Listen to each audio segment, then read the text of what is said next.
Bonjour à tous et bienvenue dans cette vidéo. Comme vous le savez, il y a de nombreuses attaques à l'heure actuelle en Ukraine, mais également en Russie et en territoire occupé comme la Crimée.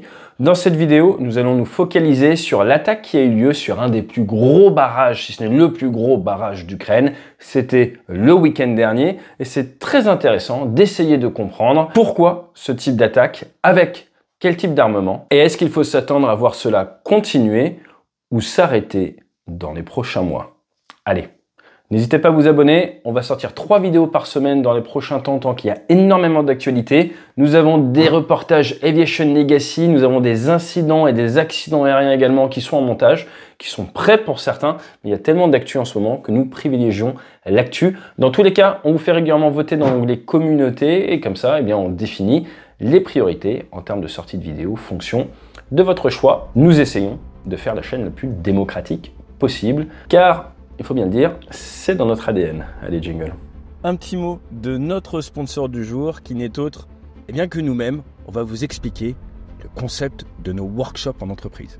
Alors le workshop, en quoi ça consiste avec des briefs? C'est très simple. On arrive dans vos locaux avec une multitude d'ordinateurs. Ils ont chacun leur petit nom, Maverick, Goose, Iceman. Alors Goose, je ne vous le conseille pas. Et l'objectif, c'est quoi? C'est de réussir une mission d'aide humanitaire. Pour ce faire, il va falloir réfléchir à l'état final recherché, au timing qui maîtrise le temps, maîtrise son environnement, faire un brainstorming, apprendre à briefer et derrière débriefer et faire mieux le coup d'après.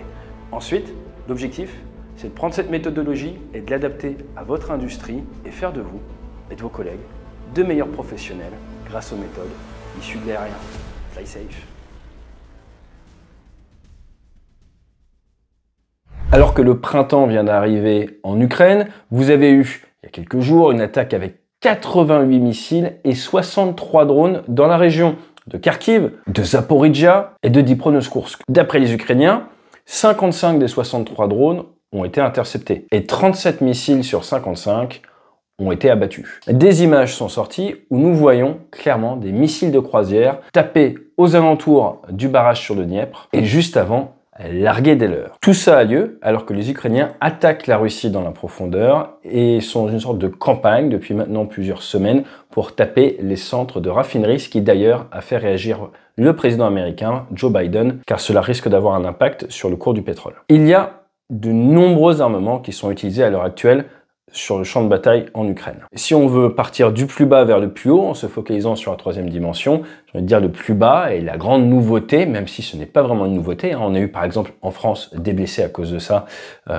en Irak c'était il y a maintenant plusieurs années, c'est les drones FPV ou les petits drones qui vont plutôt être utilisés en antipersonnel contre une personne ou même en anti-blindé ou en anti-véhicule légèrement blindé. La semaine dernière, une vidéo assez incroyable est sortie où vous voyez un conducteur russe qui se prend un drone FPV dans le pare-brise qui, heureusement pour eux, n'a pas explosé, mais ça vous donne une idée. Nous sommes là pour faire du ciblage, une sorte de drone sniper, si vous voulez. La taille au-dessus sont les drones suicides un peu plus gros, comme les Lancet, qui eux ont une plus grosse charge militaire et ne sont normalement plutôt dédiés à taper des cibles de plus haute valeur ajoutée, un canon César, un Sukhoi 25 ou un char. Si vous montez la gamme supérieure, vous allez vous retrouver avec des drones type Reaper, type Bayraktar, qui eux vont pouvoir aller proche de la ligne de front, ouvrir le feu avec de la munition guidée ou non, mais à l'heure actuelle, nous en voyons moins car il y a une multitude de systèmes solaires qui pourraient les engager. Arrive donc après les missiles de croisière, entre 50 et 400 mètres sol, des vitesses de l'ordre de 500 à 800 km/h, des portées qui vont de quelques centaines de kilomètres à quelques milliers de kilomètres, différentes catégories. Les Russes, mais avant eux les Soviets, en ont fabriqué énormément avec des tailles extrêmement diverses. Ils vont pouvoir être tirés d'avions omni-rôle, comme par exemple du Sukhoi 30, du Sukhoi 35, ou alors par des bombardiers, pensez TU-22, TU-95, et là vous pouvez retrouver le KH-22 avec ses 5 tonnes 8 au lancement, sa charge militaire d'1 tonne, des vitesses qui peuvent être supersoniques, ou alors du KH-100, premier tir, c'était en 2004, 12 peuvent être embarqués sur un Tupolev 160, 8 sur un Tupolev 95, et là vous avez une charge militaire de 400 kg, 700 km/h, 2 tonnes 3 au lancement, 7,50 m et plus de 1000 km de portée. Ce que l'on voit également, et depuis le début, sont des missiles balistiques ou alors des missiles normalement anti-aériens utilisés en air-sol. En balistique, forcément l'Iskander avec plusieurs centaines de kilomètres de portée. Ça part dans les 4 tonnes, 700 kg de charge utile. Ça peut faire s'effondrer un bâtiment. Et S300, S400, utilisé en sol-sol, 1 tonne 8 au départ, 145 kg de charge militaire. Bref, vous voyez une multitude de vecteurs, une multitude d'outils avec comme objectif, normalement, de frapper. Il y a également eu la livraison de systèmes d'autres nations. Et il faut avouer que ces derniers temps, les frappes ont l'air beaucoup plus précises qu'au début de la guerre. Et la plupart de ces tirs n'ont pas l'air, et je parle au conditionnel, d'avoir vocation à taper ou à tuer que des populations civiles. D'ailleurs, après ces nuits de frappe, généralement il y a quelques morts chez les civils, mais ce qui est généralement ciblé, en tout cas ces derniers temps, c'est plutôt des infrastructures électriques. Et là, clairement, eh bien, ça nous fait faire un bond de 80 ans en arrière, car c'était les gros objectifs pendant la Seconde Guerre mondiale. Alors, pourquoi est-ce que vous voulez taper les générations électriques? Souvent, c'est pour gêner l'industrie du pays, l'économie du pays, et également avoir un impact sur les conditions de vie. Vous vous doutez bien, surtout de nos jours, où il y a de plus en plus de systèmes hautement avancés d'un point de vue technologique, par rapport à la Seconde Guerre mondiale, si vous privez d'électricité votre opposant en 2024, c'est beaucoup plus incapacitant que ça ne l'était en 1941 ou 42. Ça va donc forcer une plus grosse logistique, le fait que les unités aient des groupes en permanence, et vous ne pouvez pas faire de drones FPV, vous ne pouvez pas recharger des drones si vous n'avez pas de l'électricité. Bref, tout ce que le combattant moderne doit amener sur le champ de bataille nécessite, pour être du haut côté de la force d'un point de vue technologique, de l'électricité, nécessite de la transformation d'un point de vue industriel derrière. Si vous voulez fabriquer des drones, des imprimantes 3D, il faut de l'électricité, il faut donc cette production. Alors oui, la plupart des usines vont essayer d'être autonomes avec des générateurs, mais cela demande des moyens, cela augmente la logistique, cela augmente la pénibilité, donc priver l'ennemi d'électricité fait du sens d'un point de vue militaire. C'est d'ailleurs pour ça que les Alliés l'ont fait pendant la Seconde Guerre mondiale, que ça s'est fait pendant la guerre de Corée, que cela s'est fait également en Irak et il y a moins longtemps. En Ukraine, il y a le Dniepr. Le Dniepr, c'est le 3e fleuve d'Europe. Vous en entendez beaucoup parler depuis 2 ans. Il fait 2290 km de long, environ la largeur du Rhône. Il prend sa source en Russie, à 220 mètres d'altitude, et il vient traverser l'Ukraine. Sur ce Dniepr, il y a le Dniepr HES, qui est un barrage qui a été fabriqué entre 1927 et 1932. 800 mètres de large, 61 mètres de haut, et il a fait monter le niveau du Dniepr de 37 mètres. Ce barrage, fabriqué par 60 000 ouvriers, avait été détruit par les soviets lors de la retraite avec la politique de la terre brûlée pendant la Seconde Guerre mondiale. Ça avait fait 20 à 100 000 morts, et amené également à la noyade d'environ 1500 militaires allemands. En 1943, lorsque les Allemands se sont repliés, pareil, ils l'ont ressaboté, c'est en 1950 qu'il a été restauré. Sur ce barrage, vous avez une usine de génération électrique avec des transformateurs, avec toute une partie qui a été ciblée ces derniers jours et qui a été endommagée, privant d'électricité des milliers de personnes. Alors, est-ce que c'est nouveau d'attaquer les barrages? Et je vous rappelle d'ailleurs qu'il y a eu un barrage détruit, c'était le 6 juin 2023. Tout le monde se rejette encore la responsabilité. Depuis 1977, il est interdit de faire une attaque sur un barrage s'il y a un risque de perte civile. Le traité avait été signé par l'URSS, a été révoqué par Poutine le 23 octobre 2019. Et les premiers à avoir attaqué les barrages, ce sont les Britanniques, mais pas que, les Dam Busters, le 16 et 17 mai 1943, avec 19 Lancaster du 617e Squadron de la Royal Air Force. Ils emmenaient des bombes de 4 tonnes, des équipages du Commonwealth, britanniques, australiens, néo-zélandais, mais également canadiens. 8 des 19 Lancaster ne sont jamais revenus. 53 des 133 membres d'équipage sont décédés lors de ce raid, qui a permis de toucher 3 fois le barrage de Moistrense, qui a permis de faire 3 tirs au but sur 2 barrages différents. Derrière, il y a eu des dégâts, il y a eu une montée des eaux, il y a eu environ 1650 personnes tuées, dont 1000 prisonniers de guerre, hasard du destin, à la fois français et ukrainien. Le 617e Squadron, maintenant sur F-35, fut appelé les Dam Busters à partir de ce moment-là. Il y a d'ailleurs un film très sympa sur ce sujet. Ils n'ont été gênés que pendant 15 jours à cause de ce raid qui a coûté la vie à 53 membres d'équipage. En 1952, ce coup-ci, c'est l'ONU et principalement les États-Unis qui ont décidé d'attaquer un immense barrage en Corée du Nord. Et c'est un traumatisme qui apparemment, est encore présent chez les Nord-Coréens. C'est le barrage de Suyo qui a été fabriqué par les Japonais, qui était le 4e barrage au monde, 853 mètres, comme celui sur le diamètre de long, mais 160 mètres de haut, quasiment 3 fois plus haut. Et les 23, 24 et 26, 27 juin 1952, il y a eu 1544 sorties d'avions, 670 avions américains qui ont tous attaqué le barrage. En face, il y avait 485 aéronefs pour le défendre et 87 canons de défense aérienne. Seulement 5 avions américains ont été perdus, tous les équipages ont été récupérés et 11 générateurs sur les 13 ont été détruites, ce qui a fait perdre à la Corée du Nord 90% de ses capacités de génération d'électricité et 2 semaines de blackout complet. Les Américains avaient décidé d'attaquer pour essayer de forcer la négociation. D'un point de vue tactique, militaire, cette opération fut un succès avec 11 générateurs détruits sur 13. D'un point de vue stratégique et politique,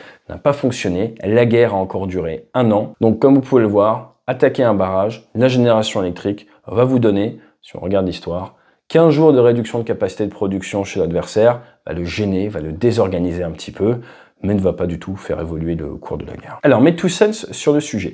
Le premier point, c'est que vous le voyez si vous avez Twitter, depuis plusieurs semaines, même maintenant plusieurs mois, dès que des avions, des bombardiers russes décollent, tout le monde est au courant, c'est averti, et derrière il y a les alarmes, et les gens peuvent se préparer, mais surtout les Ukrainiens peuvent peut-être faire décoller leur chasse, ou à terme pourront faire décoller leur F-16 pour essayer de faire face. Le nerf de la guerre, c'est le renseignement. Si vous pouvez savoir quand l'adversaire va lancer une salve, vous pouvez préparer, anticiper. En ce lundi 25, des missiles sont tombés sur Kiev sans aucune alarme, sans aucune prévention possible. C'était en matinée. Personne n'a été prévenu avant. Ça fait un autre effet que si vous pouvez vous préparer, vous pouvez rejoindre des bunkers et surtout vous pouvez faire décoller votre chasse pour essayer d'intercepter des missiles de croisière ou des drones. Bref, vous pouvez mettre en alerte tous vos moyens de défense car la difficulté, c'est réussir à protéger sa ligne de front, c'est réussir à rendre le plus étanche possible sa ligne de front H24. Et c'est, faut être franc, quasi impossible. Ce qu'il faut faire, c'est réussir à savoir quand l'adversaire va venir et à ce moment-là, vous mettez vos hommes en alerte. Dans la marine, on a le poste de combat. Le navire navigue, il y a des gens qui sont de quart, s'ils voient qu'il y a un risque, poste de combat, tout le navire se prépare et là, vous êtes prêt à tenir. Mais vous ne pouvez pas rester au poste de combat trop longtemps, ça va épuiser les hommes, ça va épuiser le niveau de vigilance ou alors ça va vous coûter trop de moyens car pour faire marcher des systèmes solaires, il faut de l'énergie, on en revient toujours au même problème et de la vigilance. Donc ce genre de raid nous rappelle l'importance du renseignement pour pouvoir anticiper les attaques et mettre en alerte maximum les défenses. Ce renseignement peut être satellitaire, peut être de guerre électronique, peut être humain avec des espions par exemple, ou alors peut être fourni, c'est un mix de tout ça, par les alliés. L'autre point important, c'est celui de l'hétéroclité des moyens qui attaquent. On voit qu'il y a des drones, il y a des missiles balistiques, des missiles de croisière. Tout cela est limité par quoi? Est limité par votre nombre de vecteurs pour les tirer. Vous n'avez pas un nombre de Tupolev 95, de Tupolev 160, de Sukhoi illimité, c'est ce qui va vous limiter. D'un côté comme de l'autre, on le voit avec les raids de scalp qui sont emmenés par les Sukhoi 24 ukrainiens.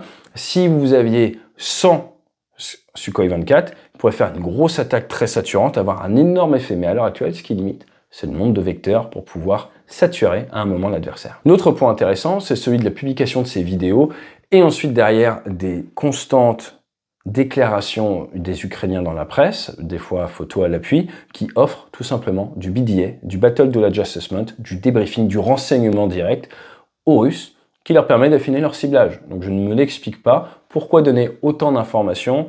C'est un peu la grande inconnue de cette guerre, mais je pense qu'il y a des choses à débriefer de ce côté-là. Même si, encore une fois, même avec l'OSINT, soyez persuadés qu'on ne voit pas 100% de tout ce qui se passe.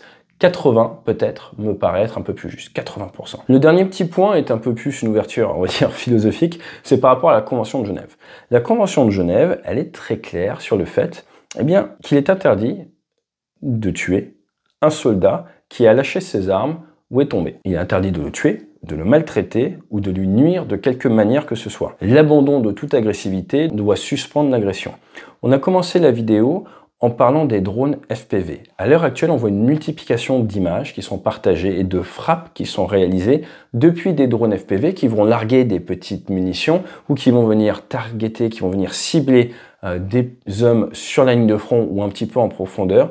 Et il est intéressant de noter une certaine déviation de la norme.